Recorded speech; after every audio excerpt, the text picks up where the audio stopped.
Good evening लोगोफोर गोबाव दिननि उनाव दिनै आङो इउट्युबाव लाइभ फैदों आरो बेयो आंनि थाखाय फार्स्ट माखासे आंनि लोगोफोरा फन खालामदों आंखौ बुंबाय थादों मानो फैथाराखै इउट्युबाव एक्चुअली खामानिया एसे बारा जादों बेस्थ'आ ओंखायनो आं नोंथांमोनजों फैनो हायाखै गाज्रि दामोन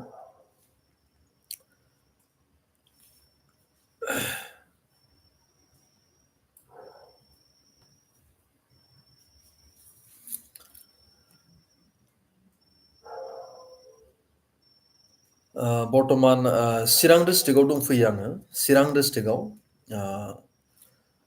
सानबानि थाखाय आङो बोरमानि ट्रेनिं होनो फैदों चिरां डिस्ट्रिक्टआवहाय साननैनि उनाव थांगोन आरो बे समावहाय आङो बुंनो लुबैदों थांनाय खैदिनमाननि सिगां सानै साथामसो मानसिफ्रा आंखौ फन खालामदोंमोन आं बिथांमोनखौ कल बेक खालामनो होनदोंमोन नाथाय कल बेक खालामनो हास्लाबाखै गाज्रि दामोन उनावहाय जेब्ला नोंथांमोननि नाम्बारखौ आङो माने ट्रु कलारावहाय नागिरदों अब्लानियाहाय बहाबा नांलाबायबाय थ' आं नोंथांमोननि कारेक्ट नाम्बारखौ आं सायख'नो हायासै थ' नोंथांमोना आंखौ फिन फन खालामफिननो हागोन गाज्रि दामोनसै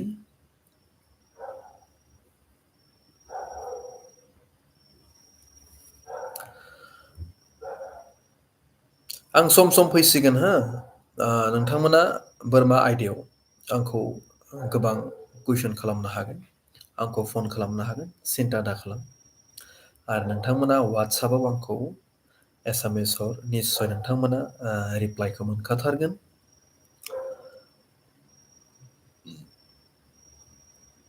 स' नैबे समावहाय आङो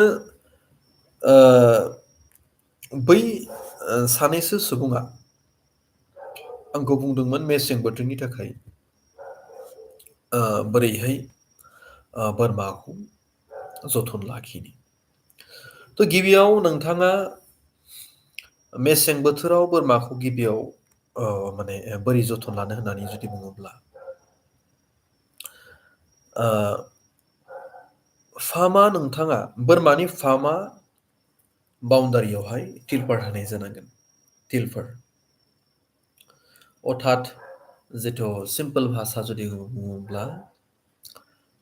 माइ जिथु लामो बा माइ सोयो बैफोरबायदि बस्थाखौ नोंथाङा मोजां हासिनानै सुथाबनो हायो बिनि अनगायैबो माइ लामनो थाखाय सुबिदाहै दखानफोरावहाय प्लास्टिक मोनखायो बेखौ नोंथाङा लांनानै बाउन्डारियाव हो आरो सिङावहाय 100 बा 200 बाल्बखौ नोंथाङा फोजोंनो हागोन अब्लानिया गुसु बारा सिङाव थोंजों हाबनाय नङा आरो बे मावनांगौ खामानिया खालि गोजां बोथोरनि समावबोल' खालामनांगौ बे नङा बियो दैज्लां बोथोरनि समावबो आरो मेसें बोथोरनि समावबो नोंथांनि बोरमा न'नि बाउन्डारिया प्लास्टिकनि जानांगौ प्लास्टिकनि सिगाङावहाय बोरमाया जाहाथे गोग्लैयै बायदि मोनसे हख्ला बायदि नोंथाङा खालामनांगौ आरो बै हख्लानि बा बै गेसें बाहागो बेरानि बाहेरायावहाय प्लास्टिक थानांगोन आरोबाव थोंजों सान्दुङा जाहाथे प्लास्टिकआव नाङा बेनि थाखाय बै प्लास्टिकनि बायहेरा बाहागोआव मोनसे ग्रिन नेट होनो हायो नोंथाङा जाय नेटखौ नार्सारि खालामनायाव मानसिफ्रा बाहायो बेखौ होयोब्ला डाइरेक्ट सान्दुंनिफ्राय नेटआ रैखा मोनगोन आरो बारनि बुबथिंबाय थानायनि दारा किसुमान प्लास्टिकआ जिनायनि चान्स थायो डाइरेक्ट सान नाङोब्ला बै प्लास्टिकआ फोननायनि माने थाब फोनो बेखौ नोंथांमोना मिथिखायो ओंखायनो बै प्लास्टिकनि बाहेरा बाहागोआव ग्रिन नेट होनांगौ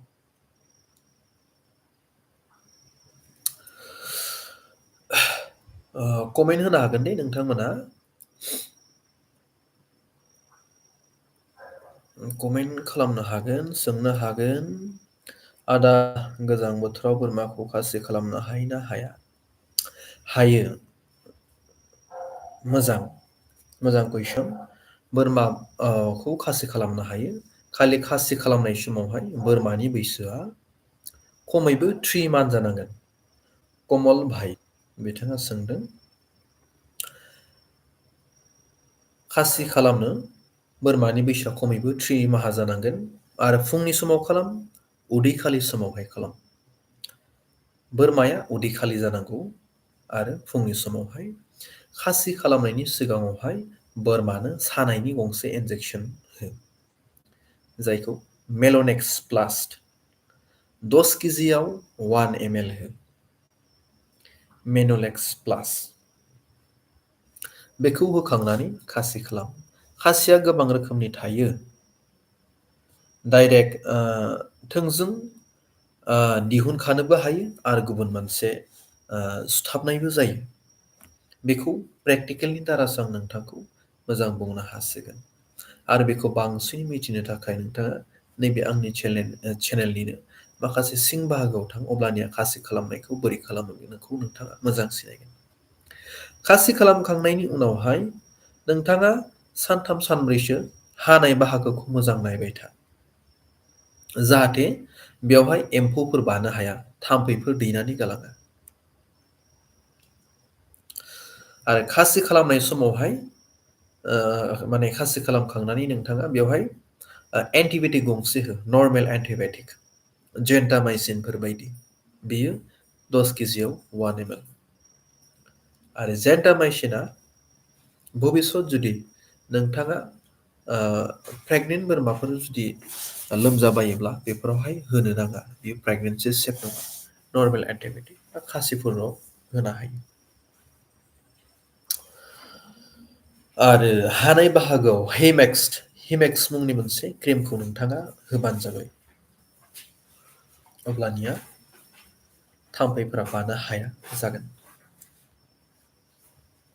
स' आरो सोंबानो सोंनो हागोन दे स' मिजिंसा स्वर्गियारि मोजां नांबाय लोगो मोनना हारिसिंगानि आदसा आंखौथ' मिथिखागोन खोमा आङो अदालगुरिनि चिराङाव दङ देहाया एसे बोरैबा गगा मोनदों चिराङाव ट्रेनिं सेन्टाराव दंफैयो आङो खैदिनमानि उनाव थांगोन आरो सोरबाफोर सोंनो दङब्ला सोंनो हागोन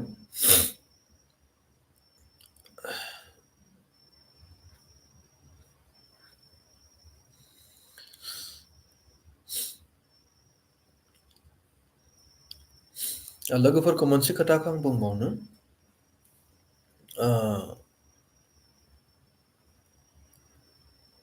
एक्चुअली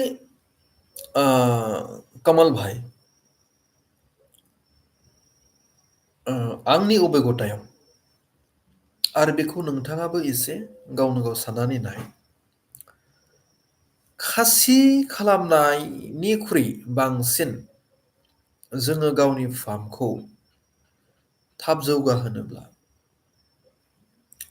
ब्रिदिं पारपसाव लानानै थां अब्लानिया बांसिन मोजांसिन फैसा मोनो फिसा उदाहरन दे जुदि जोनोमनिफ्राय बोसोरसे जुदि नोंथाङा खासि खालामनानै दोनोब्ला माने जोनोम जाबाय 3 मान्थनि उनाव खासि खालामबाय आरो बेखौ नोंथाङा जुदि बोसोरसे फियोब्ला नोंथाङा 6,000 मोनगोन बोसोरसे फिनानै 6,000 बा खोब मोजां खायद' जुदि जाहायोबा 7,000खौनो साननानै लाबाय बाट बांसिनानो 5,000 6,000 आरो बे खासि खालामनो थाखाय नोंथाङा जे मासे बोरमा जेब्ला बजारनिफ्राय बायगोन बाहाय साइजथ' मोजां 2500-3,000 गोग्लैगोन जुदि नोंथाङा 2500-3,000नि जायगायाव 4,000नि मासे जुदि बोरमा बिमा बायोब्ला बांसिन माने फैसा खामायनो हायो। गुड इभिनिं ब्र'।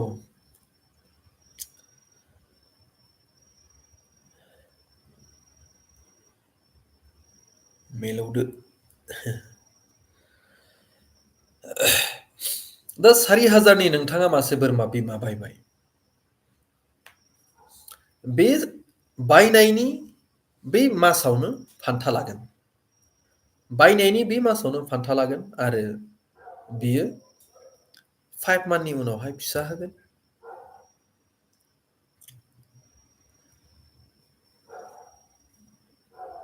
बेनिफ्राय बे फार्स्ट टाइमावहाय जानाय फिसाखौ नोंथाङा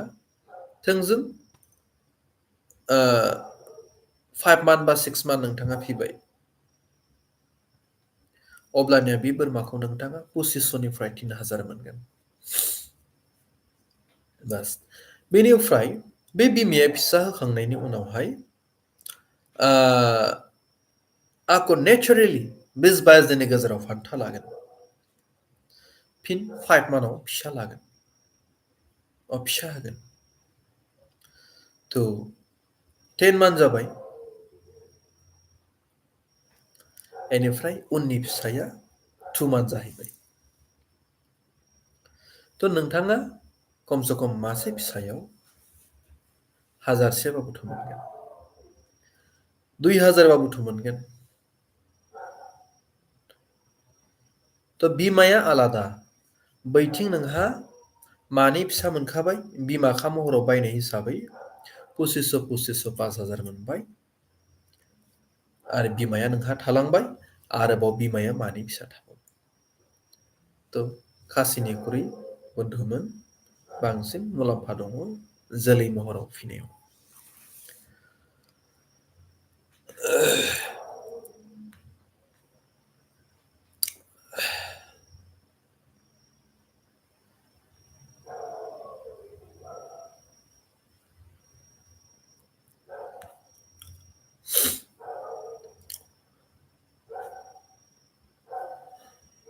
आरो लोगोफोर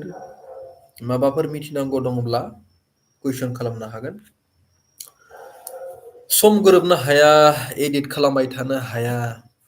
माखासे खना खनला ससियेल मिडियानि सिङाव हाबनो हाया। ओंखायनो बांसिन आपल'डबो होनाय जाला। थेवब्लाबो आङो सम सम नैफोरबायदि लाइभ फैबाय थानो होननानैसो सानबाय।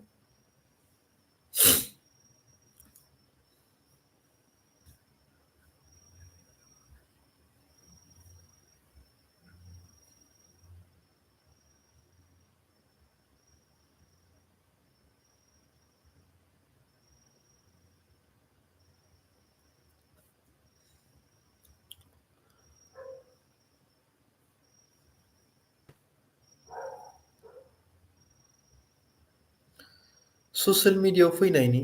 गुबै उद्देश्यआ आंहा ससियेल मिडियायाव फैनानै डलार खामायनाय नङा दै बुंदोंमोन। डलार खामायनो थाखाय खालामनायमोनब्ला आङो हासिगौमोन। आं मोनसे जिउआव जारिमिन जाना थाथों होननानैसो आङो सम सम भिडिअ होबाय थायो।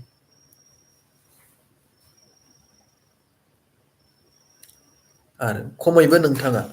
बोरमा आयदायाव मोजां गियान मोननो थाखाय आंनि चेनेलाव जुदि फैयोब्ला 100निख्रुइबो बारा 100निख्रुइबो बांसिन भिडिअ दं। बेवहाय गोबां माखासे नलेज मोनगोन।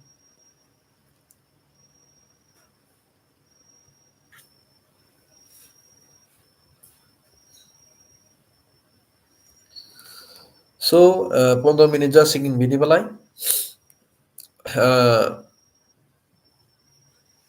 मेसें बोथोर फैबाय नालाय ओंखायनो आङो गाबोन फिन फैगोन भेक्सिननि सायाव सावरायनो। गोजां बोथोर फैनायनि सिगाङावनो नोंथाङा भेक्सिनफोरखौ होनानै लानांगौ। आरो बोरै होनांगौ बे आयदानि सायाव आं नोंथांमोननो गाबोन मोजां भाबै आं नोंथांमोनजों सावरायगोन। थिग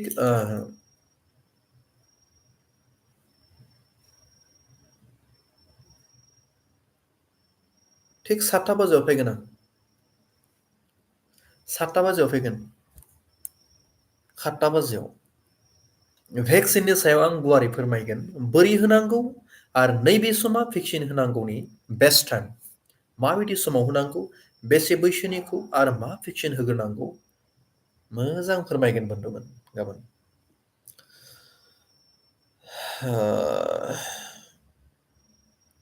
लकेल ब्रिड फिसिनाया लाब जायोना बाहेरनि ब्रिड फिसिनाया लाब जायो मिजिंसा सरगियारि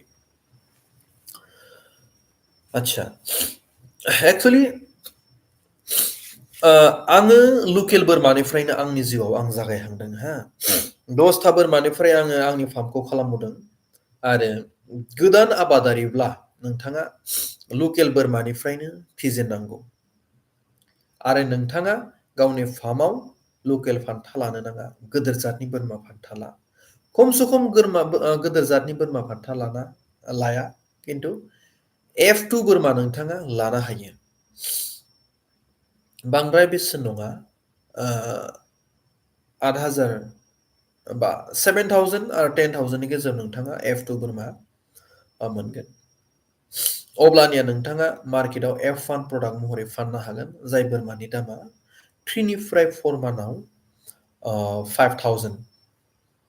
3 निफ्राय 4 मानावनो नोंथाङा 5,000 खौ नोंथाङा एभारेस्ट मोनगोन लकेल ब्रिडखौनो लाग्रो आरो फान्थाखौबोल' गोदोर ला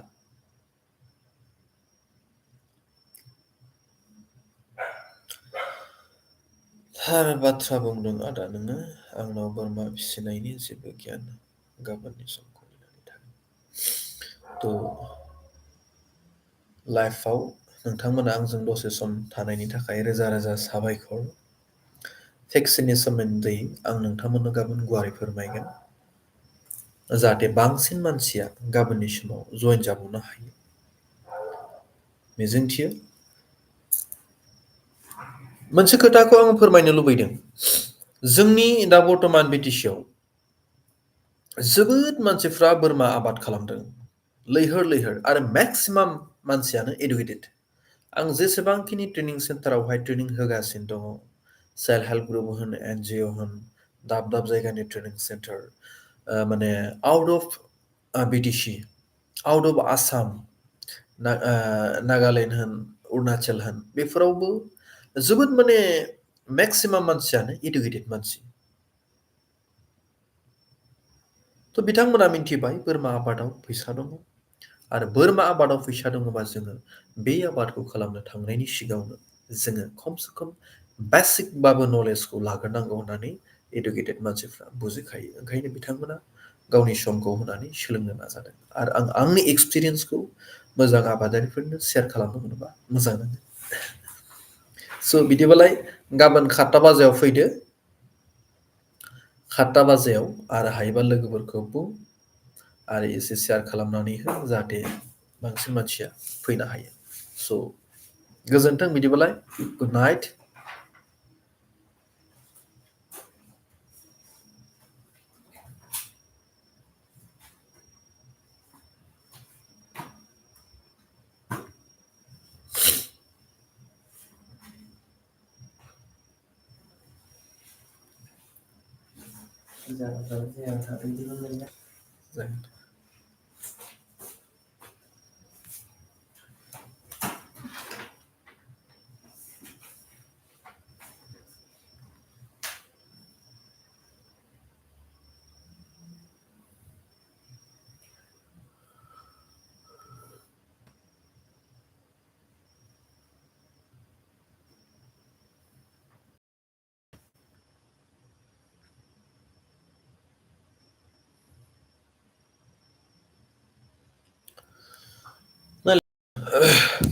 इउटुब नालाय आङो स्क्रिन शेयार खालामदों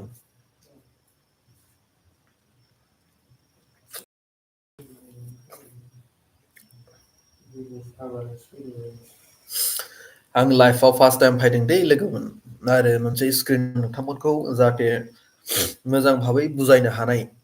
बुजिहोनो हानाय हिसाबै खालामनो नाजाबाय थादों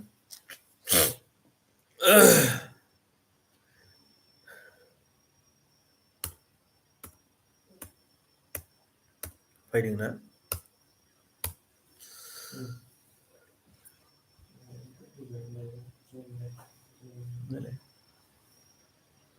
नैबे स्क्रिना थांना थाङाखै? थांदों ने? बरिया। स' गाबोन नोंथांमोना नैफोरबायदि मोजां स्क्रिननि मोजां थांदोंना बेयाव?